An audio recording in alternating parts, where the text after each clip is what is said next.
राज्यभरात असंख्य हिंदू युवती आणि महिला लव जिहादच्या षडयंत्राला बळी पडलेल्या आहेत। हे षडयंत्र रोखण्यासाठी येत्या हिवाळी अधिवेशनात कठोर लव जिहाद विरोधी कायदा संमत करावा अशी मागणी हिंदू जनजागृती समितीच्या वतीने सोलापूर जिल्ह्याचे पालकमंत्री जयकुमार गोरे यांच्याकडे निवेदनाद्वारे केली। यावेळी पालकमंत्र्यांनी हिवाळी अधिवेशनात लव जिहाद विरोधी कायदा होण्यासाठी प्रयत्न करीन असे आश्वासन दिले। याच मागणीचे निवेदन भाजपचे आमदार महेश कोठे, विजयकुमार देशमुख, सुभाष देशमुख यांनाही देण्यात आले। यावेळी हिंदू जनजागृती समितीच्या वर्षा जवळे, विनोद रसाळ, सनातन संस्थेच्या विद्या कुलकर्णी, सुवर्णा गोस्की, सुनीता न्यामने आदी उपस्थित होते।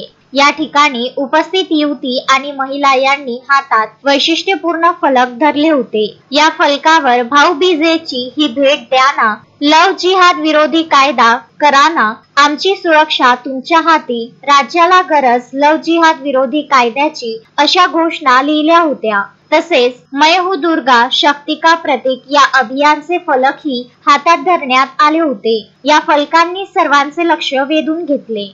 नमस्कार, मी वर्षा जवळे, हिंदू जनजागृती समिती।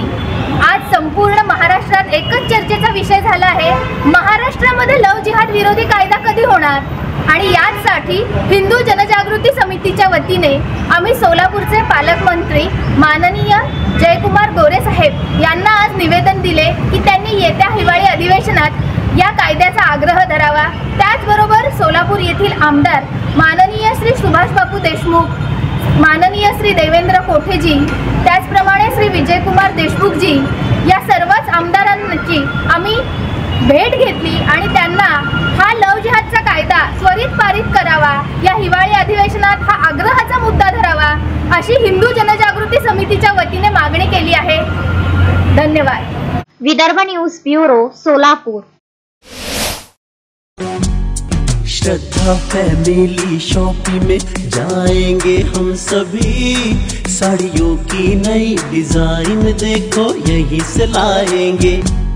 श्रद्धा फैमिली शॉपिंग में जाएंगे हम सभी, लेडीज जेंट्स बच्चों की हर फैशन लाएंगे सभी। फैशन के सफर में आप भी आगे ही आगे बढ़ते चलिए, क्योंकि बिजीलैंड का सबसे बड़ा आलीशान भव्य showroom Shraddha family shopping and mall, Busyland complex, Nandgaon Peth, Amravati.